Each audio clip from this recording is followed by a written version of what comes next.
Halo Sobat Green, apa kabar? Saya Romora Edward Sitorus. Selamat datang di Green Talk Podcast Season 2. Podcast Green Talks ini, seperti yang kita tahu, membahas mengenai isu sustainability, circular economy, pembangunan berkelanjutan, dan juga perubahan iklim, serta implikasinya bagi kehidupan kita sehari-hari. Hari ini agak sepi ya, karena kita tidak ada Mbak Gita Syahrani, tapi jangan ragu, kita ada juga tamu yang sangat spesial hari ini. Nah, hari ini kita akan membahas topik mengenai menuju COP30, peran dan posisi Indonesia dalam diplomasi iklim global. Seperti yang kita tahu, Indonesia saat ini berada dalam persimpangan penting diplomasi iklim global. Posisi Indonesia sebenarnya memiliki modal yang sangat besar. Indonesia memiliki hutan tropis terbesar ketiga di dunia. Selain itu juga hutan kita mencapai 51% dari total lahan di Indonesia. Kita juga punya modal blue carbon, yaitu hutan mangrove, di mana kita punya 3,39 juta hektar mangrove yang merupakan 23% dari total mangrove global. Nah, dengan modal besar itu, sebenarnya kita punya posisi yang cukup kuat dalam diplomasi iklim global. Terutama dalam visi kita menjaga keseimbangan iklim dan keanekaragaman hayati global. Nah, hari ini kita akan membahas mengenai posisi Indonesia dalam suatu forum COP30 yang akan berlangsung di Belém, Brazil, tanggal 10 November sampai 21 November 2025. Sebentar lagi, bulan depan. Nah, menjelang COP30, kita akan menghadirkan dan ngobrol dengan para ahlinya mengenai apa saja nih peluang yang bisa dicapai Indonesia untuk memperkuat perannya dan menjadi pemimpin dalam diplomasi iklim global. Langsung aja kita ngobrol dengan Mbak Nadia Hadad, Eksekutif Director dari Yayasan Madani Keberlanjutan dan JASCOP, serta Pak Riko Wahyudi, Researcher di Research Center for Climate Change atau RCCC Universitas Indonesia. Apa kabar nih Mbak Nadia, Pak Riko? Baik, sehat ya? Sehat, alhamdulillah. Senang banget nih ketemu dengan ahlinya nih. Lagi sibuk apa nih Mbak Nadia di Madani Berkelanjutan?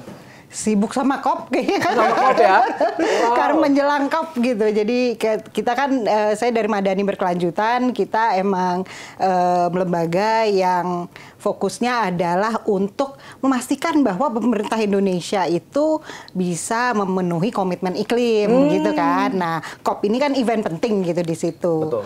Dan juga kita juga ada bersama dengan koalisi masyarakat sipil lainnya ya, yang untuk lingkungan ada termasuk dalam koalisi JASCOP namanya. JASCOP, Justice Coalition for Our Planet. Nah, tapi COP-nya dipasin gitu, jadi COP-nya sama ya? Bener. Coalition of Parties COP bisa juga dipasin dengan itu ya? Iya, benar-benar. Oke, menarik banget Mbak. Ya memang kita perlu banget monitor ya Mbak, semua janji-janji dan rencana pemerintah. Iya. Luar biasa sekali. Mas Riko, kalau Mas Riko gimana nih, lagi sibuk apa nih Mas studi-studi di UI? Iya, kalau yang pertama pasti riset ya, karena memang kerjaan utama kita riset, nulis paper, dan sekalian promosi paper kita terkait dengan Mutual Recognition Agreement baru juga publish di di jurnal internasional Scopus Scopus Q1. Wow, selamat. Ya, jadi bisa dilihat di sana terkait dengan MRA Mutual Recognition Agreement antara Indonesia dengan berbagai internasional standar terkait sertifikasi karbon. Gitu. Penting banget ya. Jadi sertifikasi karbon ini yang mendukung carbon market lebih mudah lagi, lebih berkembang lagi ya Mas pasarnya ya. Iya, udah ada perpres yang baru keluar soalnya. Perpres baru keluar kan, tiba-tiba nggak perlu MLA. Oh gitu ya. Udah ada perpres 110 sekarang keluar 2025. Wah, sangat dinamis banget ya perkembangan sustainability ini ya. Wah, terima kasih Mbak Nadia, Mas Riko. Nah, sebelum kita mulai nih bahas tentang peran Indonesia di COP30, kita ingin bahas satu data dari Databox.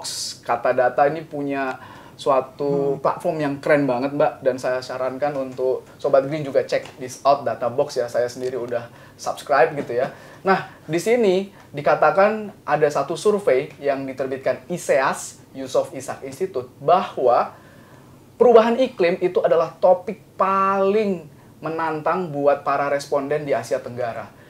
Yang lebih serunya, perubahan iklim ini merupakan topik yang berada di atas isu pengangguran, ketegangan ekonomi, kesenjangan sosial ekonomi, militer, bahkan terorisme dan HAM.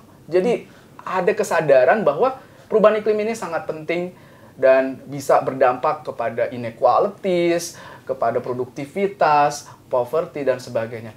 Nah, kalau menurut Mbak Nadia sendiri, gimana nih? Apa ini wajar gitu, Mbak, bahwa orang udah mulai sadar? Wajar sih, wajar. Tapi ini pasti respondennya banyak yang muda kali ya. Oh gitu ya? Betul. Kenapa begitu, Mbak? Karena emang banyak ya survei-survei yang mirip mungkin ya, seperti ini gitu. Jadi emang kalau mungkin juga tergantung pertanyaan surveinya ya. Karena ini kan kalau misalnya apakah Anda peduli dengan perubahan iklim? Peduli gitu. Apakah Anda khawatir? Khawatir gitu kan. Tapi kalau ditanya lebih dalam lagi mungkin kurang gitu. Karena sebenarnya kan kalau kan pernah ada survei lain tentang persepsi publik terhadap perubahan iklim gitu ya. Itu kan pertanyaan-pertanyaannya lebih mendalam gitu. Emang mayoritas Indonesia, masyarakat Indonesia peduli, khawatir terhadap perubahan iklim. Cuman kemudian kalau ditanya lebih dalam lagi, apanya khawatirnya, kenapa dan segala macam kurang paham. Kurang paham dan malah banyak kemudian jatuh-jatuhnya ya kalau bencana ya emang karena takdir Tuhan gitu. Jadi nggak dikoneksikan dengan iklim ya? Iya betul gitu jadinya. Menarik banget. Jadi mungkin nanti kalau ada survei-survei yang lebih detail lagi kita bisa bahas juga nih Mbak tentang kesadaran masyarakat ya. Dan Gen Z atau masyarakat muda sepertinya justru yang paling sadar nggak sih Mbak? Paling sadar kayaknya ya. Betul. Maksudnya jadi Mas emang Riko, Kariko. Kariko. Iya. Ada tanggapan nggak, Mas? Iya, kalau saya sepakat dengan Mbak Nadia ya. Saya pertama agak yakin ini pasti anak-anak muda yang disurvei. Gitu. Dan isu iklim memang sudah jadi isu global ya. Pertama mungkin ada kesadaran karena memang dampaknya sudah mulai kelihatan ya, sudah mulai terasa. Misalnya ada kebakaran gitu ya, kemudian perubahan cuaca yang tidak menentu, kemudian kenaikan suhu yang bisa kita rasakan dan sebagainya itu mungkin sudah mulai merasakan dampak-dampak dari perubahan iklim. Tapi benar, kalau nanti kita menanyakan lebih dalam seperti apa, mana yang kemudian ini perubahan iklim, mana yang bencana dan macam-macam, ya mungkin belum semuanya itu bisa dipahami secara komprehensif oleh kalangan anak-anak muda sekarang gitu. Belum bisa mengaitkan bahwa bencana itu adalah akibat dari perubahan iklim. Ya, kira-kira. Iya. Padahal ini kalau disadari tentunya akan mengundang suatu awareness yang lebih bagus yang membantu pemerintah untuk lebih mencapai komitmen iklim ya. Betul. Iya. Terima kasih Mbak dan Mas. Nah, kita akan kembali ke COP30 nih Mbak. Jadi COP ini udah 30 kali ya terjadi gitu ya. Dan kalau nggak salah yang paling terkenal itu COP21 ketika ada Paris Agreement. 2015. 2015. Di Paris. Di Paris. Iya. Nah, di situ semua negara berkomitmen untuk punya target reduction untuk emisi. Betul. Yang mengurangi emisi karbon. Iya. Nah, di COP tahun lalu COP29 di Baku, Azerbaijan, itu Mbak Nadia hadir ya di sana ya? Hadir. Itu kalau nggak salah topiknya the financing COP ya Mbak ya? Iya, betul. Oke. Nah, kalau COP30 ini kabarnya the forest COP. Jadi akan bahas tentang hutan, karena tempatnya juga di Brazil gitu ya.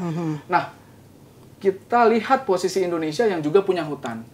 Kalau dibandingkan negara-negara yang memiliki biodiversity yang tinggi, keragaman hayati yang tinggi seperti Brazil atau Kongo, sebenarnya seberapa penting sih Mbak posisi Indonesia, suaranya dalam negosiasi iklim ini? Penting sekali. Penting sekali ya? Penting sekali, karena kan gini, kalau tadi Indonesia itu adalah negara yang punya hutan hujan tropis, tropical forest terbesar ketiga di dunia ya, setelah Brazil, Kongo, and then sekarang Indonesia yang ketiga gitu. Jadi sebenarnya tutupan hutan kita itu dibutuhkan oleh dunia untuk bisa perubahan iklim ini kan disebabkan oleh karena pelepasan emisi dan hutan itu kan fungsinya untuk menyerap emisi tersebut ya. Jadi emang harus dijaga gitu. Nah, sebagai negara yang punya hutan tropical forest ketiga, ya emang harus dijaga. Jadi kita harus mendorong supaya semua komitmen dunia itu juga, karena kepentingannya nggak cuma buat Indonesia, tapi kan kepentingan bumi ya, seluruh dunia gitu. Jadi kalau ini emang kita mau selamat gitu ya, bantu dong. Itu bantu dong gitu kan, bantu dong dijaga. Gitu. Selain dari pihak dunia juga. Terutama dari negara-negara maju yang memang selama ini kontribusi terhadap kenaikan emisinya lebih besar dibandingkan dengan negara-negara selatan gitu. Jadi mereka harus memberikan pendanaan gitu ya yang lebih gitu untuk kita semua yang di selatan itu untuk menjaga, nggak hanya menjaga hutan tapi juga untuk melaksanakan pembangunan yang rendah karbon gitu ya, yang emang bisa memastikan itu. Jadi itu penting sekali gitu. Jadi suara Indonesia di dalam COP ini akan menjadi sangat signifikan gitu. Kalau memang mau bersuara gitu. Gitu ya, karena mungkin di tahun-tahun sebelumnya, kalau saya ya melihatnya dari Madani, melihatnya kok kayaknya Indonesia suaranya selama ini masih kurang keras ya, kurang persisten gitu ya, atau jelas gitu bahwa meminta posisi yang cukup jelas untuk bisa memastikan ada pendanaan yang lebih, bahwa ada komitmen yang lebih gitu. Selain memang di dalam negeri juga harus ada kebijakan-kebijakan yang penting juga gitu. Karena kan juga selain hutan ini kan fungsinya selain juga penyerap karbon, tapi kan dia sumber kehidupan ya, gitu. Karena di situ ada biodiversity dan Indonesia itu aneka-ragaman hayatinya tuh nomor 2 ya, kalau nggak salah ya, terbesar di dunia, gitu. Jadi kita tuh sangat-sangat kaya dalam keanekaragaman hayati dan itu harus dijaga. Kenapa? Karena keanekaragaman hayati itu sangat-sangat penting juga bagi kelangsungan hidup kan ya. Itu setiap spesies, baik itu tanaman, baik itu binatang, itu kan sangat-sangat dibutuhkan untuk kehidupan kita gitu. Untuk kalau kita memikirkan jangka panjang ya emang harus dijaga gitu ya. Dan itu untuk fungsinya untuk obat, untuk untuk makanan, untuk segala macam itu penting gitu. Jadi itu adalah semua yang namanya ekosistem itu kan harus dijaga gitu ya. Jadi dan ini semua saling berkaitan gitu. Jadi dengan menjaga itu sebenarnya kita memastikan bahwa kelangsungan hidup kita sendiri sebagai manusia itu bisa terjamin gitu. Jadi bukan hanya untuk kita mikirin kita sendiri, tapi emang untuk seluruh masyarakat Indonesia dan seluruh masyarakat dunia gitu di situ. Makanya ini penting gitu kalau Indonesia juga cukup keras bersuara di dalam nanti di COP ini, apalagi pas ini di Brazil gitu. COP 30 Brazil di negara yang mempunyai hutan hujan paling besar gitu di dunia gitu. Nah, kita mumpung nih dibilang forest COP, walaupun jangan sampai ya isunya kan nggak cuma forest ya, emang forestnya dijaga, tapi kalau misalnya praktek yang selama ini dilakukan untuk yang menyebabkan emisi itu naik, yaitu semua pembangunan ekonomi yang sangat ekstraktif tetap dilakukan, ya percuma juga ya, hutannya dijaga tapi tetap nggak ada phase out dari fossil fuel gitu misalnya, nggak ada praktek-praktek ekonomi yang memang menjamin lebih berkelanjutan, yang memang bisa lebih rendah karbon, itu nggak dilakukan, ya percuma ya gitu. Jadi emang harus ada balance di situ. Menarik gitu. banget, Mbak Nadia kan rencananya akan terbang nih ke Belém, Brazil. Boleh tahu nggak ada berapa isu yang akan dibahas di COP 30 dan working groupnya ada berapa? Dan kira-kira seramai apa sih COP itu? Kalau Wah, rame sih, rame. Jadi kalau tiap COP ya, itu tuh selalu, dan kayaknya makin lama juga tergantung negara ya sih. Makin lama tuh makin rame. Gitu. Jadi makin banyak ya kalau saya lihat. Saya beberapa kali ikut COP dari dulu. Ada yang ikut, ada yang enggak gitu ya. Cuman kayaknya makin lama makin pesertanya makin banyak. Kayaknya paling banyak tuh di Dubai 2 tahun lalu. Itu tuh karena emang tempatnya sangat luas dan tersedia gitu. Jadi itu hampir 20.000 kali ya. 20.000 orang di satu 20.000 forum ya? orang. Dari gitu. Indonesia berapa banyak, Mbak? Nah, Indonesia tuh delegasinya biasanya sekitar 200-an lah gitu yang datang dari COP ke COP gitu. Jadi tapi tergantung juga apa namanya kapasitasnya. Karena kan setiap COP tuh tergantung negara oleh UNFCCC selalu dikasih jatah gitu ya, berapa banyak ada gitu kuota ya, ada kuota gitu. Jadi saya nggak tahu kalau yang sekarang berapa kuotanya yang dijatah. Yang tahun lalu di Baku, Azerbaijan itu ya sekitar segitulah gitu. Nah itu semua pesertanya, tapi bukan hanya dari. Kan kalau orang datang ke COP itu untuk melakukan negosiasi ya. Karena negosiasi untuk bisa memastikan bahwa yang perjanjian Paris tadi disebutkan untuk menahan kenaikan suhu bumi di 1,5 derajat di tahun 2030 itu bisa terjadi. Di dalam perjanjian itu kan banyak articles ya. Ada banyak articles. Nah, articles itu yang kemudian menjadi topik dari perjanjian tersebut. Nah, yang datang ke situ kalau yang delegasi resmi memang ikut ke dalam perjanjian atau pertemuan negosiasi tersebut gitu. Ada yang mengenai financing, ada banyak. Kalau Indonesia yang kali ini kebetulan ada 12 topik yang akan diikuti dan ada 19 working group kalau nggak salah yang akan hadir. Nah itu kementeriannya banyak tuh dari ya terutama kan KLH ya sebagai focal point, ada kehutanan, ada pertanian, ada Kemenkeu, ada apa lagi ya? Energi ya. Energi SDM pentingnya. Jadi masing-masing topik itu ada wakil dari kementerian juga gitu yang akan ikut gitu di situ. Terima kasih Mbak Nadia.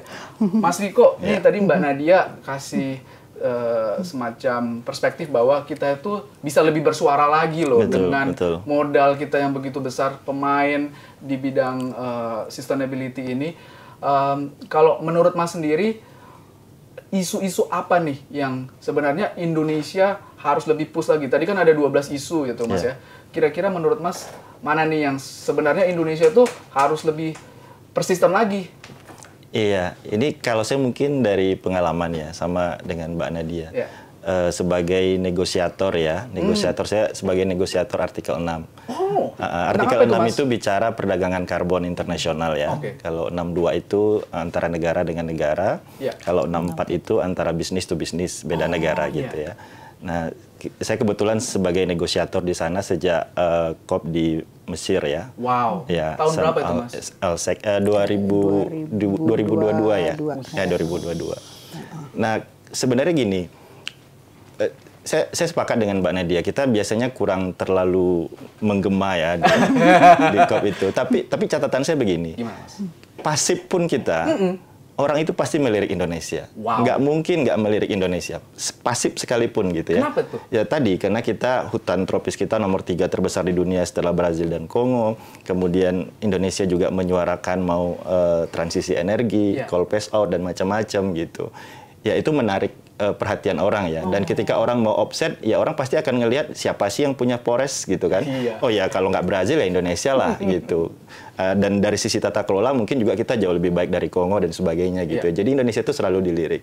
Tapi yang menjadi catatan saya sebenarnya adalah kesiapan kita di dalam negeri sebenarnya. Itu yang harus jadi catatan kita ya. Ya di proses-proses negosiasi misalnya kita sudah coba misalnya melakukan koalisi dengan LMDC namanya like-minded developing countries, negara-negara yang sepemikiran gitu ya, kemudian G77 dan macam-macam. Ya kita membangun koalisi itu, termasuk di artikel 6 kita juga bangun koalisi untuk mendorong bagaimana mekanisme artikel 6, 62, 64 dan sebagainya. Tapi kesiapan kita sebagai negara ketika orang gitu, terus kita siap nggak gitu sistem registry. Misalnya kayak artikel 6 nih kita butuh ada registry nasional yang harus terintegrasi dengan registry internasional yang ada di sekretariat UNFCCC misalnya. Kenyataannya? Nah, pertanyaannya dulu bukan dulu ya, sekarang kita punya SRN. Oke. Nah, dulu Apa itu, Mas? Sistem registrasi nasional yang Oke. ada di LH. Dulu bayangannya kan itu yang mau kita koneksikan dengan international registry kan. Tapi di Perpres yang baru ada SRUK namanya kan. Apa lagi itu? Baru lagi. Itu sih. kepanjangannya Sistem Registrasi Unit Karbon ya Mbak Nadia ya. Nah, saya juga belum tahu pasti akan seperti apa posisi SRUK ini. Karena kita belum tahu turunannya juga dari Perpres 110 ini. Apakah dia akan ada di setiap kementerian atau dia subregistri di bawah SRN, kita belum tahu. Tapi kalau dia masing-masing kementerian misalnya, kalau mau mendorong desentralisasi, nah itu gimana proses koneksinya ke sana. Dan investor, donors kan juga melihat kejelasan regulasi di kita. Kok kemarin MRE, kok tiba-tiba sekarang keluar Perpres ini yang tidak memerlukan MRE gitu. Jadi proses-proses seperti ini kan mengganggu ini ya kepastian ya. Kalau saya jadi donor, investor kan juga ragu. Ya, termasuk beberapa kebijakan kita yang ekstraktif banget kan.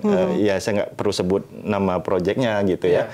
Masih mau mengembangkan ini itu di Papua, di macam-macam gitu kan. Jadi harmonisasi kebijakan kita itu belum kelihatan. Kemudian membangun iklim investasi green investment-nya itu juga belum terlalu ya sudah mulai, tapi harus kita harmonisasi lagi lah supaya ketika apa yang kita suarakan di COP itu ketika orang memang mau mensupport kita, ya kita juga siap, enabling condition-nya sudah kita bangun. Kalau kita bersuara di COP begini begitu, ya itu harus gitu. Tapi ketika ayo oke deh kita mau datang ke Indonesia, loh kok begini nih, ini kemana nih gitu. Jadi itu yang menurut saya juga harus ada kejelasan ya Mbak Nadia, itu sangat penting. Dan peran masyarakat sipil menurut saya juga di situ cukup strategis ya untuk mendorong proses-proses ini supaya transparan, adil dan sebagainya gitu. Menarik banget Mas Riko. Jadi hasil negosiasi di COP itu udah optimal, tapi ketika implementasi ini yang masih belum optimal karena banyak ketidakpastian regulasi, perubahan, dinamika gitu ya, yang buat sebenarnya hasilnya itu nggak translate secara bagus gitu ya. Nah, tadi Mas bilang bahwa aliansi masyarakat sipil ini sangat penting. Kesadaran masyarakat tentang pentingnya krisis iklim ini sangat penting. Menurut Mas, seberapa sadar nih orang tentang hasil negosiasi COP? Dan bagaimana kita bisa mendorong masyarakat sipil itu, yuk sama-sama monitor nih pemerintah, buat apa kita bareng-bareng kasih suara supaya implementasi dan hasil negosiasi yang udah berat banget kita perjuangkan di COP itu bisa terjadi. Iya, saya nggak tahu ya, tapi mungkin juga ini bisa jadi catatan kita bersama juga bahwa kalau saya lihat Mbak Nadia di komposisi negosiator kita itu representasi LSM memang sangat terbatas sekali gitu ya. Mayoritas kan memang dulu sempat lumayan banyak sih, tapi sekarang sedikit menurun ya. Mulai menurun, kasih lihat hanya beberapa lah. Maksudnya bisa dihitung dengan jari ya Mbak Nadia. Jadi karena kan untuk tahu proses itu ya saya lah sebelum saya jadi negosiator kan juga ngelihatnya dari luar ya. Oh kok begini begitu gitu. Tapi ketika kita masuk ke negosiator kita tahu semua prosesnya. Beda. Kita tahu posisi negara ini itu seperti apa. Walaupun di luar dia ngomong lain, tapi di dalam kita tahu sebenarnya mereka itu apa gitu. Kemudian bagaimana kita harus melakukan komunikasi informal, ngopi, ngelobi macam-macam itu kita jadi memahami konteksnya gitu. Nah, pertama itu ya, itu mungkin jadi catatan kita bersama bahwa mungkin pelibatan LSM dalam sebagai negosiator gitu, itu menurut saya juga penting ya untuk kemudian ke depan ditingkatkan. Sekarang sudah ada tapi sangat terbatas. Yang kedua juga proses sosialisasi gitu. Di sebelumnya saya lihat proses sosialisasi itu agak tertutup rapat ya, yang pemerintahan sebelumnya gitu. Banyak aspek-aspek yang tidak diinformasikan, proses-prosesnya gitu. Sosialisasi regulasi. Sosialisasi hasil-hasil. Hasilnya.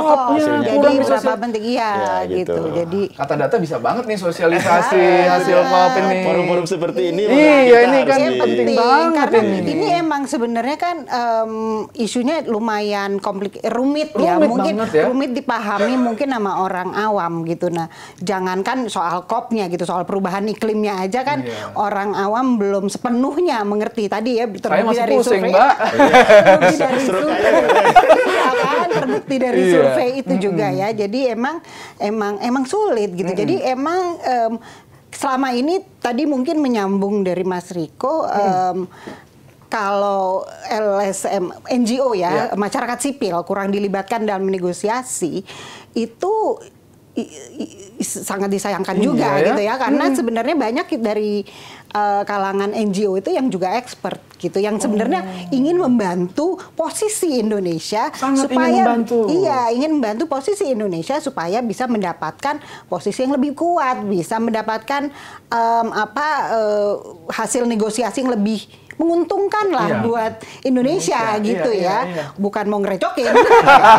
Bukan, kita kan ngomong demi kepentingan rakyat, negara dan bangsa ya sebenarnya gitu. Tapi tentu saja kalau misalnya emang kemudian itu diterjemahkan ke dalam kebijakan yang tidak benar, ya tentu saja mereka bersuara ya, kita bersuara gitu.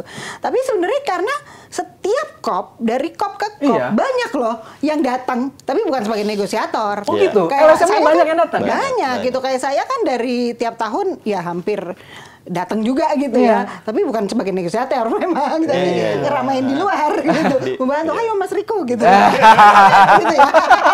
Semangat, nanti saya juga gitu, semangat Mas Riko gitu, gitu. Tapi banyak gitu. Jadi justru kita yang di luar ini yang lebih banyak kemudian menyuarakan atau mencoba mengkomunikasikan, mensosialisasikan isu-isu yang rumit ini kepada masyarakat awam. Tapi emang kurang banyak ya, karena ya gitu, emang karena bahasanya langitan, perlu dibantu oleh banyak pihak, ahli komunikator, oleh media, baik itu yang resmi atau yang digital maupun yang sosial media, untuk bisa lebih banyak yang paham mengenai isu ini. Benar banget Mbak Nadia. Tadi saya tertarik nih Mbak Nadia, Mas Riko, tadi soal negosiasi.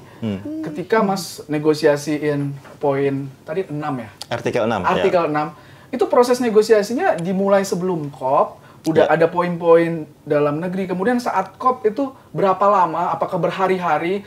Terus itu seperti apa proses negosiasinya? Apakah ada suara terbanyak atau negosiasi yang disummarize oleh pemimpin rapat? Boleh nggak cerita Mas? Terus informalnya gimana? Secara singkat mungkin nih. Walaupun saya tahu podcast kita durasi terbatas, tapi ini menurut saya menarik. Yang pertama kan memang kita harus menyiapkan kertas posisi dulu. Misalnya kayak artikel 6, kertas posisi Indonesia terkait artikel 6 itu seperti apa. Karena nanti dari sekretariat itu menawarkan beberapa poin-poin tuh ya. Draft gitu untuk dibahas. Ini oke nggak, ini oke nggak. Nah kita nanti juga akan menyiapkan kertas posisi untuk merespon apa yang disiapkan draft dari UNFCCC sekretariat. Mereka gitu. kasih ya? Ya. Nah cuma itu tadi juga proses untuk menyusun kertas posisi juga mungkin masih terbatas ya. Menurut kami juga penting ke depan pelibatan masyarakat sipil dalam proses penyusunan kertas posisi ini penting gitu, supaya mereka juga mengetahui gimana prosesnya.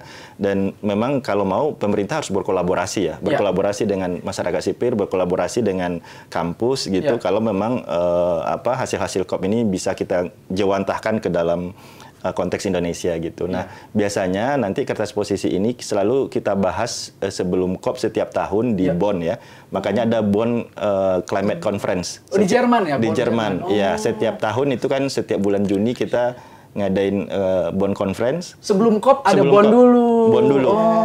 Sessional. Betul. Jadi di situ kita coba ngecek posisi negara-negara lain kayak gimana, kita juga tes ombak gitu ya.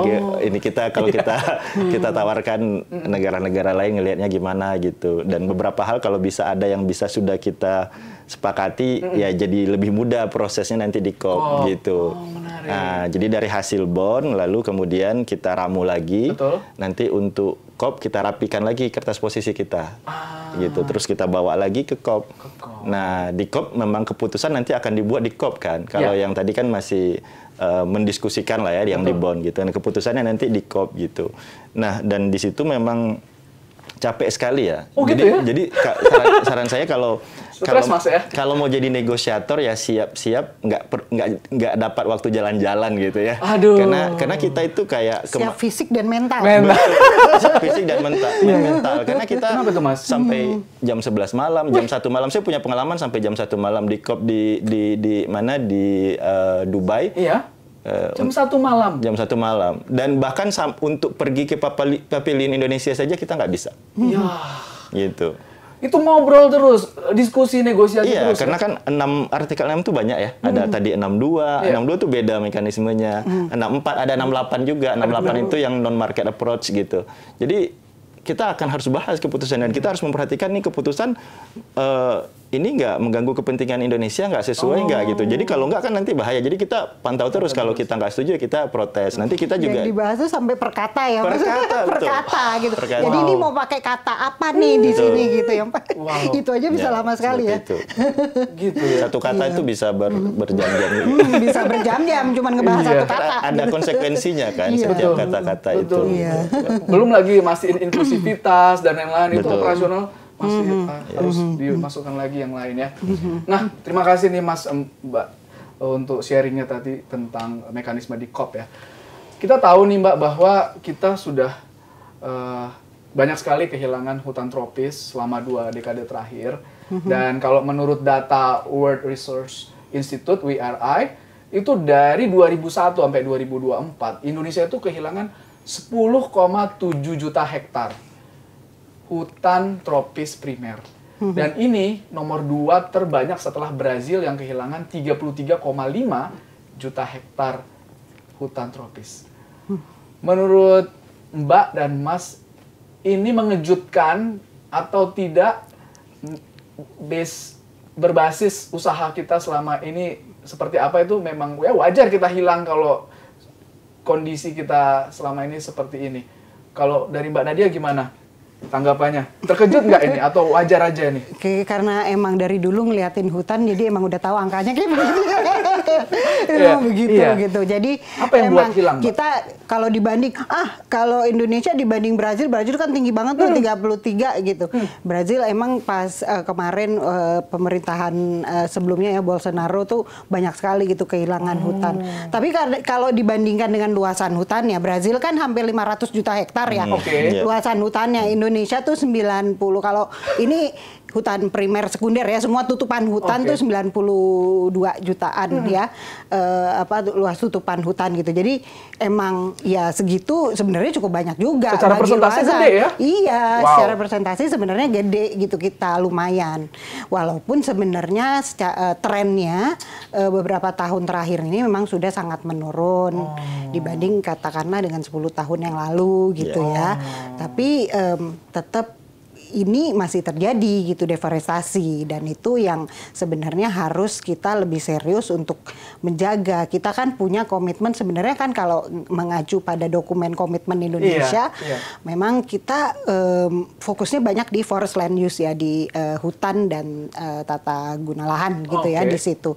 Itu yang paling banyak emisinya harus diturunkan sebelumnya. Tapi walaupun sekarang udah mulai yang kontribusi emisi dari hutan ini sudah mulai menurun, yang naik yang energi nih, gitu, itu udah mulai naik gitu yang energi. Nah itu yang sekarang lebih upayanya yang harus lebih besar. Tapi yang ini harus dijaga gitu kalau emang udah mulai turun, karena masih terjadi deforestasi. Jangan sampai kemudian nanti malah mengancam ya sisa tutupan hutan yang masih ada ini gitu. Jadi harus ada kebijakan-kebijakan yang lebih kuat, yang lebih serius, walaupun sebenarnya udah ada kebijakan seperti moratorium hutan gitu. Jadi artinya moratorium untuk pemberian izin baru. Tapi sebenarnya moratorium hutan itu juga itu hutan primer ya, untuk hutan primer. Tapi itu pun sebenarnya dikaji setiap 6 bulan sekali dan tetap masih ada terjadi deforestasi di wilayah tersebut. Kita juga sebenarnya udah punya dokumen Volunetzing 2030 gitu. Pak Raja Juli Antoni dengan timnya itu ya. Sempat rame ya. Iya, sempat rame kemarin ya. Karena ada timnya yang itulah. Hasilnya gimana itu, Mbak? Dari Setelah sebuah partai yang banyak. Dari sebuah partai yang banyak ya tiba-tiba ya masuk di situ. Nah, itu sebenarnya itu kan komitmen Indonesia sebenarnya inginnya untuk menekan laju deforestasi itu. Inginnya jadi fungsi sink yang tadi saya bilang itu tuh bisa maksimal gitu, dan inginnya di tahun 2030 sudah ada keseimbangan gitu di situ. Jadi yang diserap sama yang dikeluarkan tuh udah seimbang gitu di situ di tahun 2030 maunya. Jadi, di dalam dokumen itu hutan itu lebih banyak menyerap daripada mengeluarkan karbon gitu ya? Iya gitu, daripada Iya gitu lah. Iya. Jadi emang lebih banyak menyerap daripada karbon yang dikeluarkan gitu ya. Iya. Gitu. Nah itu sebenarnya tujuannya. Makanya itu mesti dijaga gitu ya. Mesti dijaga supaya emang nggak terjadi lebih parah lagi gitu deforestasi yang kita alami gitu. Karena kan tadi ya, fungsi hutan banyak ya tadi seperti itu. Menarik banget Mbak Nadia. Pak Riko, ini saya dengar-dengar kehilangan hutan tropis itu kan bisa berbagai alasan ya. Ada kebakaran, ada deforestasi, ada degradasi. Sekarang katanya penyebab kebakaran itu makin menurun sebenarnya. Tapi deforestasi itu semakin tinggi. Pandangan Bapak ini seperti apa kondisi hutan kita? Iya, jadi mungkin saya menambahkan apa yang disampaikan oleh Mbak Nadia ya. Jadi sebenarnya Indonesia itu sudah submit namanya laporan Biennial Transparency Report. Jadi BTR di tahun 2024 kita itu memang diminta sama UNFCCC untuk melihat kita harus menyampaikan secara transparan penurunan emisi kita, capaian emisi kita.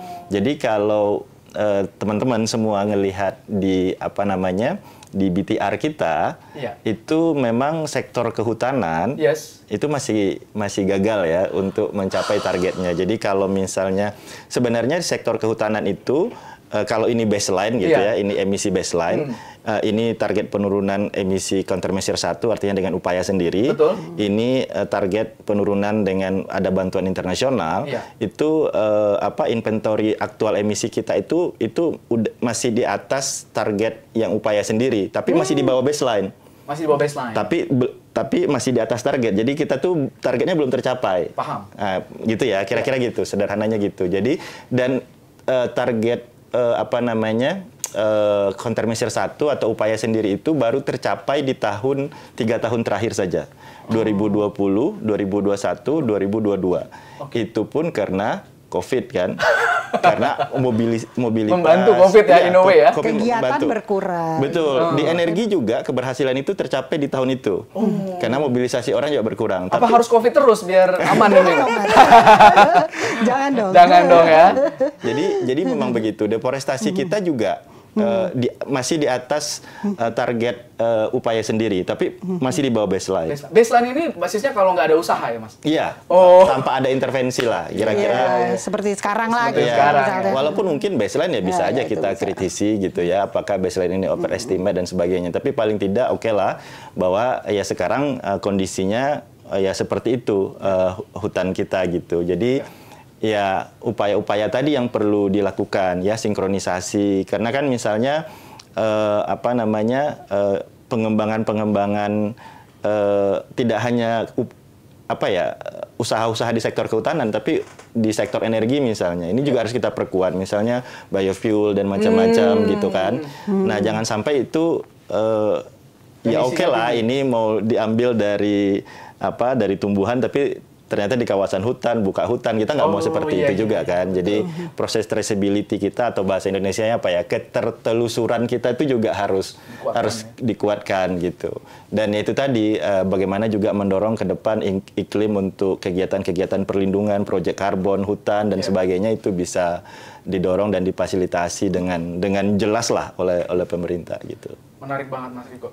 Ini teman-teman ini kan banyak anak-anak muda yang sangat-sangat antusias dengan sustainability, Mas. Saya mungkin ada 2 pertanyaan nih ke Mas Riko. Yang pertama, gimana caranya supaya bisa terpilih jadi negosiator? Dan yang kedua,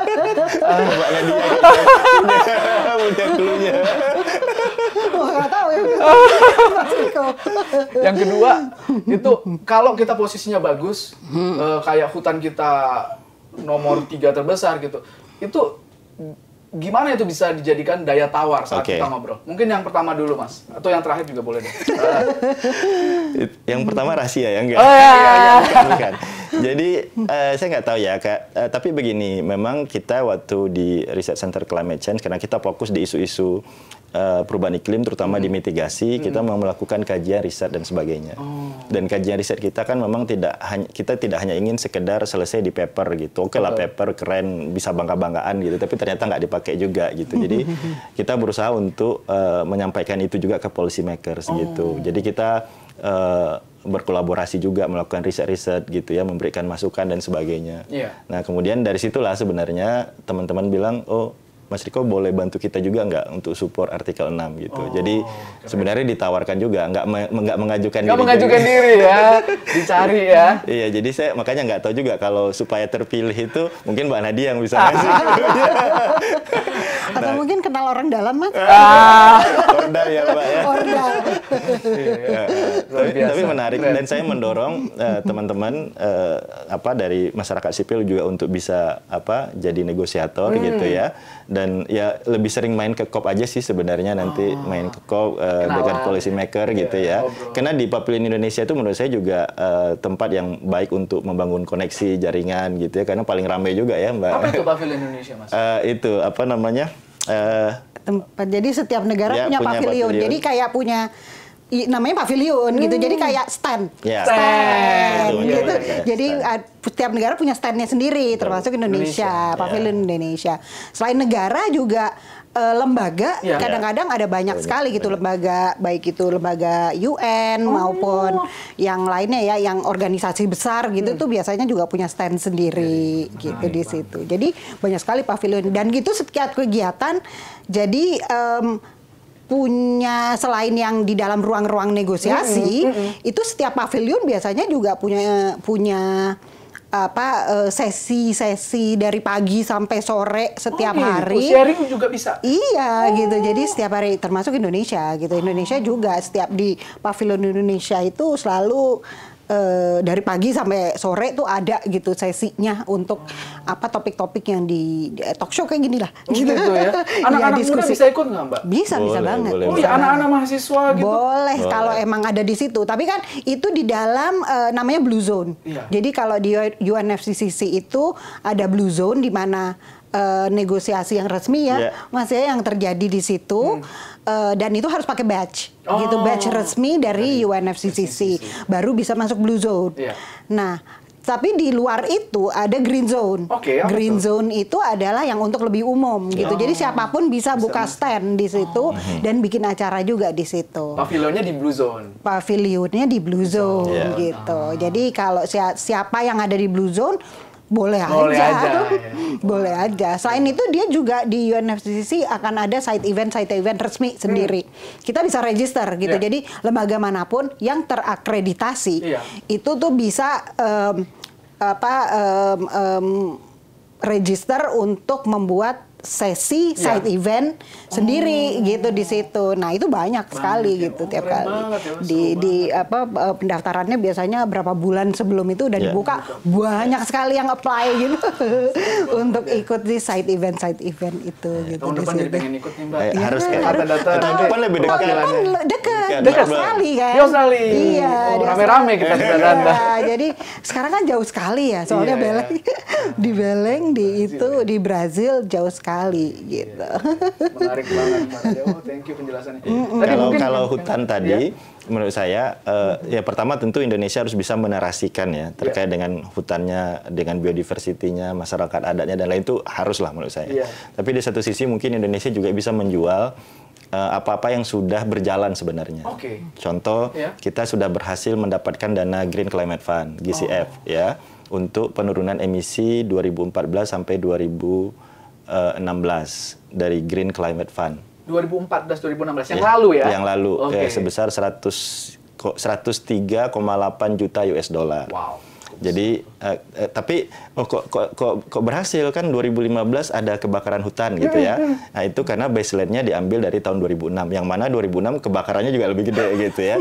Jadi kita masih dapat. Jadi masih ada marginnya lah. Jadi itu kita dapat. Yang kedua juga ada proyek karbon berbasis jurisdiksi di Kalimantan Timur namanya FCPF, Forest Carbon Partnership Facility. Nah, itu Indonesia juga targetnya mendapatkan pembayaran result based payment atau pembayaran berbasis kinerja dari negara maju melalui Bank Dunia sebesar 110 juta US dollar untuk penurunan emisi 22 juta ton selama 5 tahun di Kalimantan Timur. Kemudian di Jambi Ya, Biokarbon Fund di Jambi, Biokarbon kita Fund juga Jambi. dapat 70 juta US dollar untuk penurunan emisi 14 juta ton CO2. Nah, dan beberapa provinsi menurut saya ada juga yang lagi menyiapkan diri untuk proyek karbon kehutanan berbasis jurisdiksi ini. Terlepas dari proyek-proyek penurunan emisi level proyek ya, tapi ini pendekatannya level jurisdiksi gitu. Jurisdiksi artinya provinsi. Bisa nasional, bisa provinsi. Ya, ada result based payment-nya Norway juga ya? Ya, Norway RBC ya Mbak ya. Dari Norway sekarang juga. jadi RBC. Itu untuk penurunan emisi 2016-2017. Kita dapat juga 56 juta US dollar sekian lah gitu. Terlepas bahwa setiap proyek ini punya problem ya, dinamika dan lain-lain, tapi paling tidak kita bisa ngasih sinyal lah gitu, kayak harus diangkat lagi ini pencapaian yang lama pencapaian itu gitu. Kemudian dengan adanya volunteering itu seharusnya dijual, walaupun tadi ya sebenarnya kan kita itu maunya sektor kehutanan ini agak ambisius ya, karena di 2030 aja mau net sink. Sementara kalau kita lihat kebijakan net zero itu 2060 atau lebih cepat 2050 lah. Betul. Net zero kan tadi kemampuan menyerap sama dengan kemampuan emisi, tapi kalau net sink kan kemampuan menyerap lebih tinggi. Lebih tinggi justru ya. Jadi sektor kehutanan itu agak ambisius di 2030 kalau targetnya net sink gitu. Nah, kalau mau net sink, net zero-nya itu seharusnya terjadi di tahun 2021. Wow. 2021 ini kita seharusnya net zero kehutanan. Kenyataannya belum. Baru bisa net sink. Baru net sink 2030. Nah, tapi ternyata kita belum net zero. Nah, ini challenge ya. Tapi upaya-upaya ini harus kita lakukan, komitmen itu harus kita tunjukkan supaya itu nilai-nilai jual juga. Wah, menarik banget Mas Riko. Jadi kita harus membangkitkan atau membuat story yang menarik ya dari pencapaian kita mendapatkan climate financing supaya ketika kita negosiasi orang juga bisa dengar kisah-kisah sukses kita. Menarik sekali. Nah, kalau kita lihat nih Mas bahwa kita akan datang ke COP30 di Brazil dan di sana juga ada Kongo ya. Negara Brazil dan Kongo adalah negara yang punya hutan tropis yang cukup besar. Gitu ya. Dan mereka juga punya kisah-kisah keberhasilan gitu. Apa yang bisa kita tiru dari Brazil dan Kongo? Mungkin dari Mbak Nadia dulu. Nah, Brazil tuh sebenarnya udah cukup lumayan advance. Nah, kebetulan di Brazil makanya dibilang forest COP ini karena dia punya hutan hujan terbatas dan dia sebenarnya udah dalam hal kebijakan untuk melindungi hutannya itu udah cukup lumayan advance gitu. Jadi karena mereka punya beberapa proses perizinan yang yang cukup bisa melindungi hutan Amazon. Cuman mereka kan mereka tuh sistemnya dibagi dalam namanya biomes gitu. Jadi Amazon itu ada satu biome sendiri. Kalau ada Cerrado namanya itu yang grassland gitu ya, itu sendiri. Ada Atlantic Forest gitu sendiri gitu. Jadi ada banyak biomes. Nah, yang mereka itu yang saya sendiri cukup terkesan ya. Ini adalah dalam untuk perizinan, katakanlah mau meminta konsesi berusaha di dalam biome Amazon hutan agroforestry yang gitu ya? Hutan itu apakah itu pertambangan, apakah itu perkebunan gitu. Katakanlah mau bikin food estate, mereka banyak sebenarnya gitu kan. Maksudnya, mereka banyak tuh dari pangan ya, karena mereka juga pengekspor pangan cukup besar di dunia.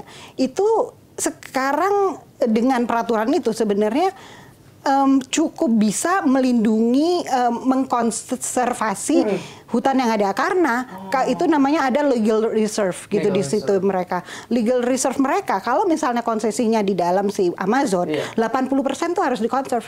Jadi katakanlah kita beli nih dapat konsesi sekian hektar, 80%-nya nggak boleh diapa-apain. Jadi 100 hektar, 80 hektar nggak boleh diapa-apain? Nggak boleh diapa-apain, 20 hektarnya doang gitu di situ yang boleh dibuka. Tapi kalau yang di bioma lain tuh beda-beda sih. Ada yang 20% cuman, ada yang 30%, ada yang itu. Tapi yang gede tuh di hutan itu, dan itu yang paling penting untuk dijaga gitu. Untuk di memastikan situ. Konservasi. Iya betul, untuk memastikan konservasi gitu. Dan sekarang juga dia didorong prakteknya, walaupun, nah ini kan sebenarnya ini kan lagi ada Lula ya, kebetulannya ada Lula dan baru Lula datang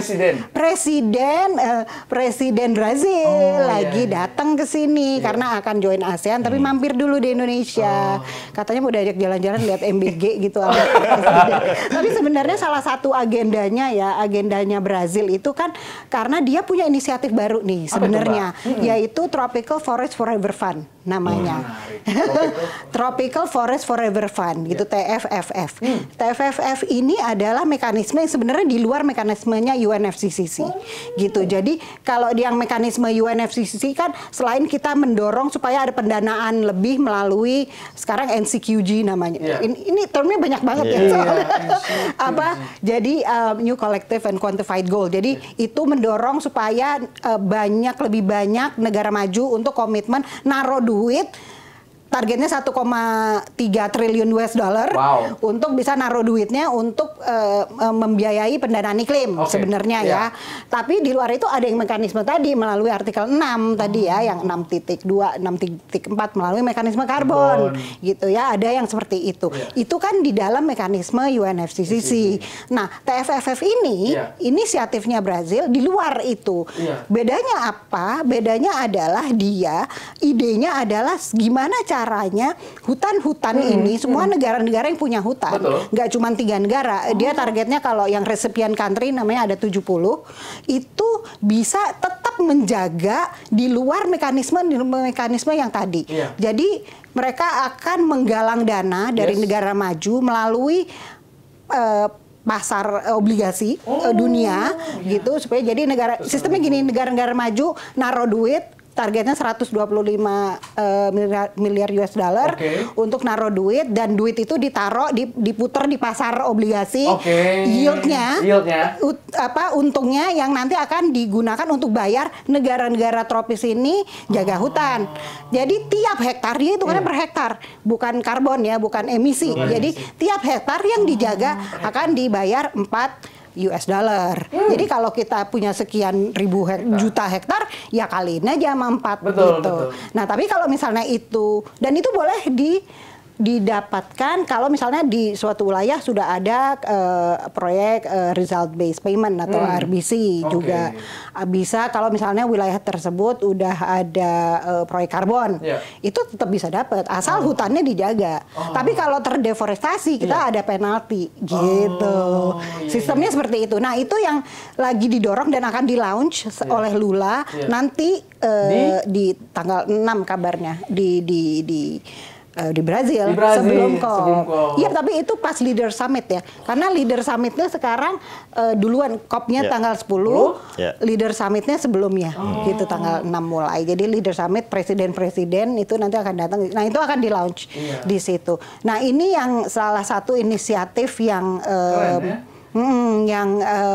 kalau Indonesia kita belum dengar kabar terbarunya seperti apa, masih menimbang apakah kita akan join, tapi Lula ingin Indonesia untuk join gitu, ikut, karena ini akan bisa juga menjadi sebenarnya leverage ya, komitmen bersama dan leverage juga untuk benar-benar menuntut ada sebenarnya opportunity sih, kesempatan untuk bisa mendapatkan dana lebih untuk konservasi hutan di luar sama mekanisme yang rumit-rumit tadi gitu.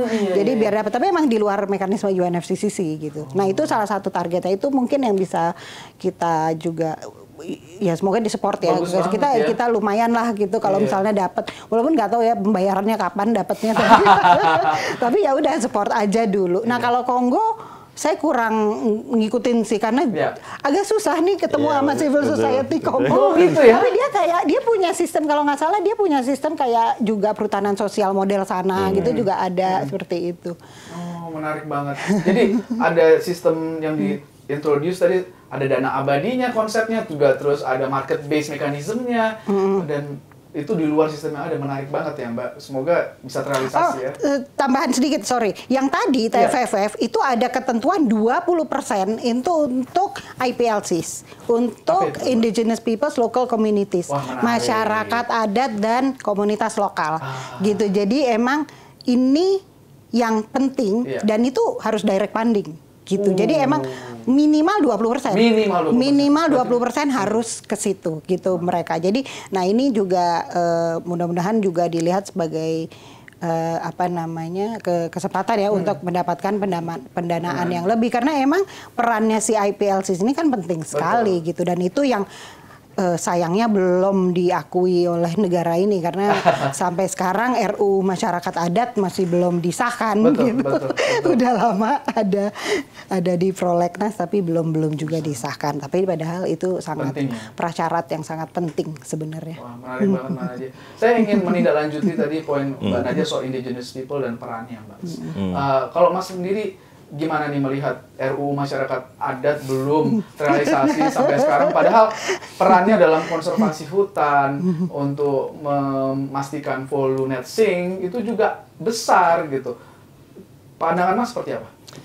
Iya, ini problem di negara kita yang belum kelar-kelar ya, dan memang cukup kompleks ya. Dan ya mungkin juga Mbak Nadia lebih tahu juga, karena memang di masyarakat adat kita ini juga banyak tipe-tipenya yang harus dipetakan juga ya. Mulai dari yang subsisten, yang kemudian sudah kenal ekonomi dan sebagainya gitu. Pendekatannya juga akan berbeda gitu. Nah cuma ya itu tadi tidak hanya melihat misalnya kayak masyarakat adat saja ya, tapi misalnya kayak di kehutanan itu mereka punya program misalnya perhutanan sosial kan, yang social forestry itu. Yang jadi catatan kita kan seolah-olah program ini hanya sekedar memberikan persetujuan pengelolaan lahan aja kan.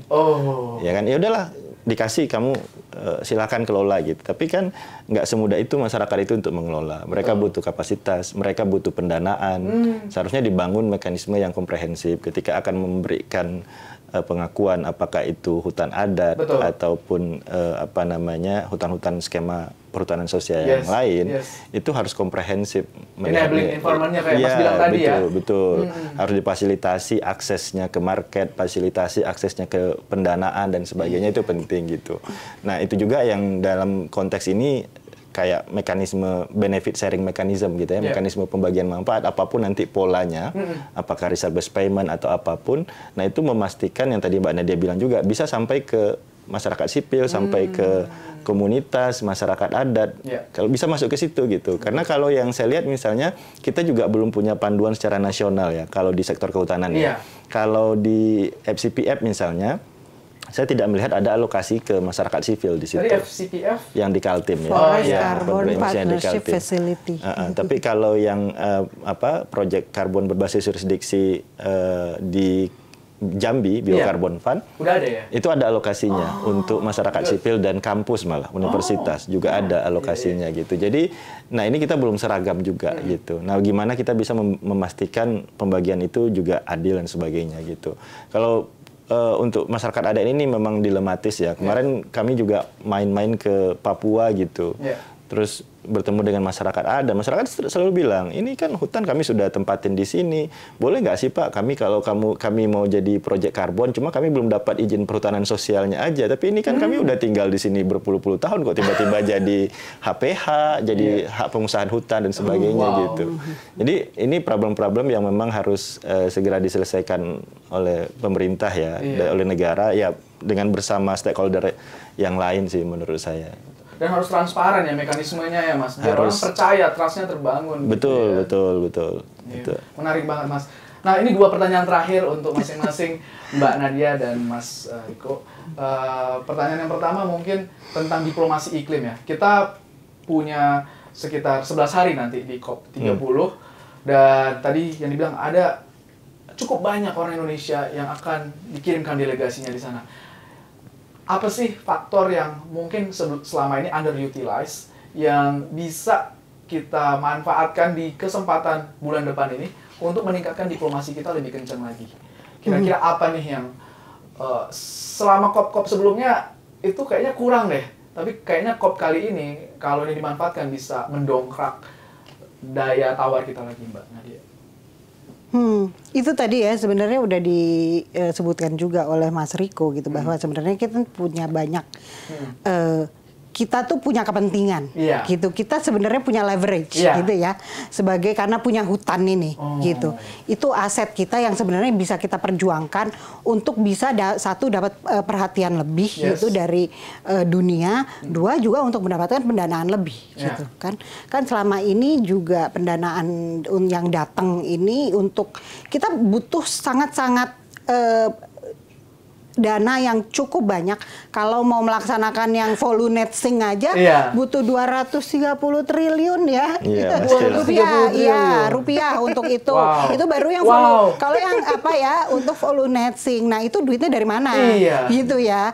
Jadi kan emang butuh nih kalau emang benar-benar menjaga hutan emang emang selain kebijakannya emang harus jelas, tapi juga butuh pendanaan, butuh inovatif financing gitu yang emang harus didorong. Nah ini Indonesia harus cukup kreatif dan keras bersuara gitu, dan harus nunjukin bahwa we have this asset yang untuk kepentingan lu juga gitu. Udara lu juga gitu ya. Udara lu juga ya lu bantuin kita dong gitu. Jadi itu sebenarnya posisi tawar yang sebenarnya bisa kita mainkan gitu, yang bisa kita pertahankan gitu. Jadi emang dan kalau itu kita mainnya aman.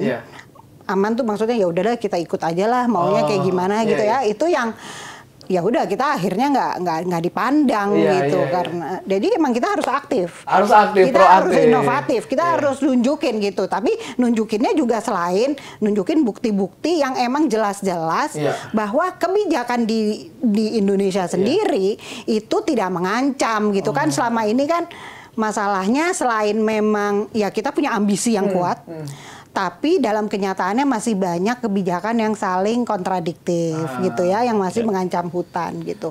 Misalnya bukannya kayak katakanlah ya emang untuk ketahanan pangan dan energi itu penting, kita emang perlu gitu. Betul. Tapi bagaimana selaras ya? Bagaimana itu tidak kemudian mengancam hutan? Karena kalau dari peta yang sekarang kalau belum berubah ya, petanya itu kalau kita overlay Madani analisanya 43% itu masih berhutan gitu. Nah, apakah kemudian yang berhutan ini mau dibabat kemudian jadi yang mau dipakai untuk ketahanan pangan tuh masih hutan sebenarnya? Ada 43% yang masih hutan kalau dari analisa Madani ya gitu. Tapi ya mudah-mudahan itu nggak jadi. Tapi kan masih ada. Terus kemudian ada PSN, kebijakan proyek strategis nasional yang mungkin juga bisa menebas kebijakan. Kalau hutan sebenarnya nggak boleh dikasih izin, tapi kalau PSN boleh gitu ya. Dan terus karena ada kepentingan emang tambang atau perkebunan dan lain-lain. Jadi ada banyak konflik. Nah itu semuanya harus selaras gitu supaya memang hutan kita benar-benar bisa dijaga. Emang aset itu karena itu posisi tawar kita. Gitu. Menarik banget. Mas Riko, ini tadi soal daya tawar.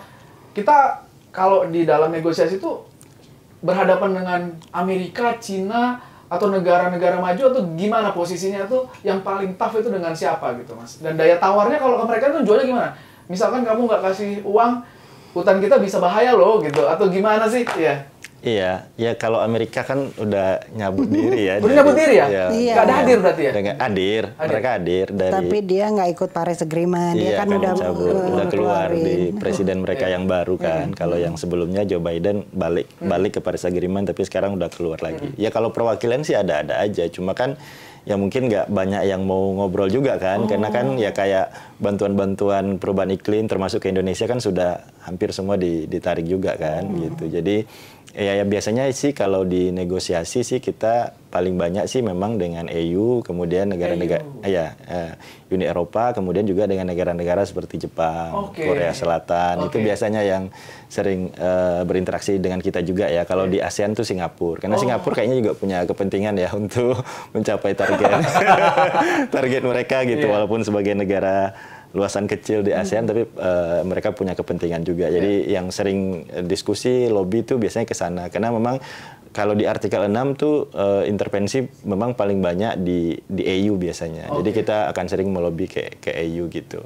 Jadi ya itu sih dinamika yang kita rasakan sebenarnya. Tapi kalau menambahkan atau menyambung dari Mbak Nadia tadi, sebenarnya kalau menurut saya di COP30 ini yang pertama kita harus melihat dari aspek kebijakan dan aspek teknisnya ya. Kalau dari aspek kebijakannya itu tadi, saya sepakat harus ada harmonisasi. Betul. Yang kedua juga tunjukkan kita itu betul-betul punya komitmen. Maksud saya gini, kayak di Brazil itu kalau saya nggak salah ya Mbak Nadia, mereka juga secara institusional keuangan sistem negaranya ada alokasi, mengalokasikan untuk daerah-daerah yang punya hutan lindung atau hutan konservasi, alokasinya lebih besar gitu. Nah di Indonesia itu juga harus tunjukkan lah komitmen itu. Kan kalau nggak salah sekarang dana alokasi umum kita, DAU kita, rencana sudah masuk mempertimbangkan protection forest di situ. Cuma kita belum tahu impact-nya karena baru diimplementasikan di 2024 kan. Oh baru ya. Nah apakah ketika harapannya itu provinsi-provinsi yang kaya hutan dapat DAU lebih gede. Tapi apakah kemudian DAU digunakan untuk melindungi hutan atau tidak, kita nggak tahu gitu kan.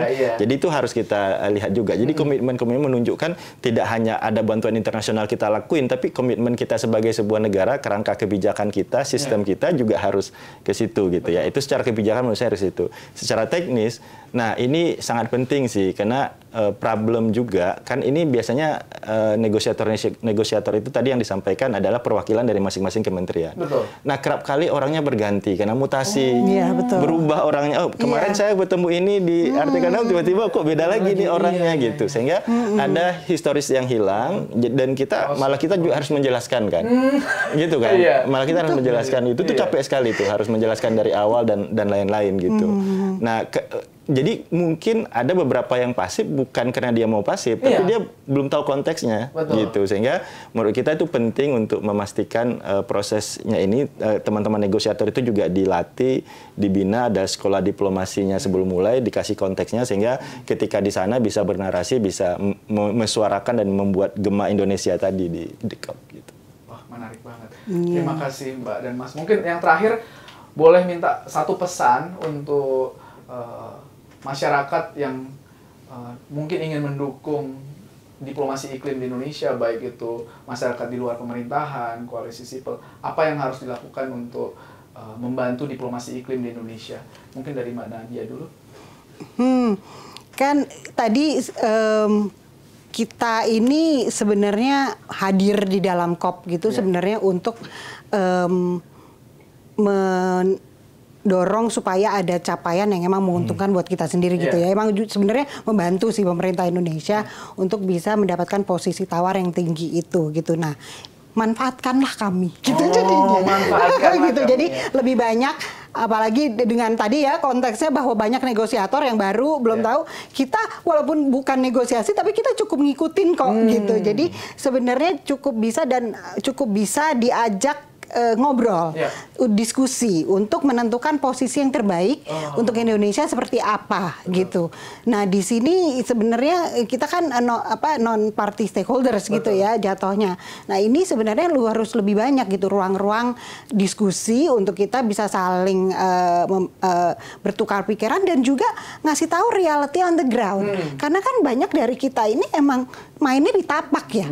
Mainnya di tapak, kita tahu gitu kejadiannya sebenarnya realitanya seperti apa dan apa yang sebenarnya diinginkan oleh masyarakat gitu. Nah, kan juga konteksnya supaya lebih grounded ya. Karena nah di Brazil ini menarik, tadi saya lupa nyebut, di Brazil selain ada COP, nanti akan ada People's Forum besar. Kapan tuh, Mbak? Ya, berbarengan.